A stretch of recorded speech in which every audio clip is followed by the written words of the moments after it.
they are the hottest team in the comp at the moment in terms of the direction, aren't they? I mean, what Sam's done since he's been at the club, the list he's helped build, and the list he inherited as well. And I know a lot of good work's been done the last few years, and they've recruited really well. And over the off season, their best 22 is hard to pick. The depth is there.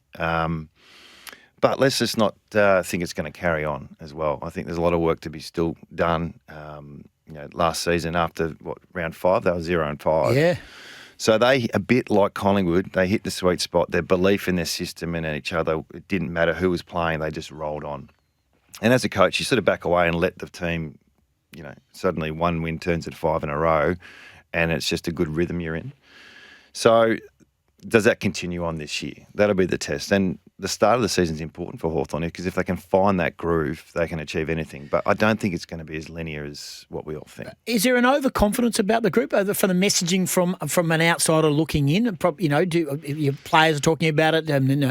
Barris and Battle are there, so that's taking care of the back half. I don't think they're talking about it. I think everyone else is. So I think the assumption is that the swagger sometimes doesn't match the output.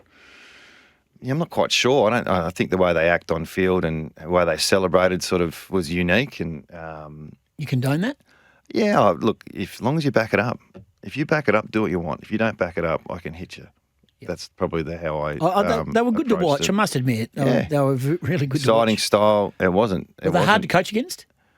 Everyone was hard to coach against last few years. Just in regards to their style, did they have a style that was obvious? Look, I thought early on it was very offensive in Sam's first couple of years. It was more around, just switch and go and just kamikaze. And a lot of their scores were from the back half. It wasn't really the modern front half, get it in, lock it in. It was more dynamic than that. But that was just the way Sam approached it. It was more offense than defense. I don't think they put a lot of work into Oppo early, Hawthorn. I reckon they just played. I thought last year they've done a little bit more work on opposition. This year, I think opposition will do more work on them.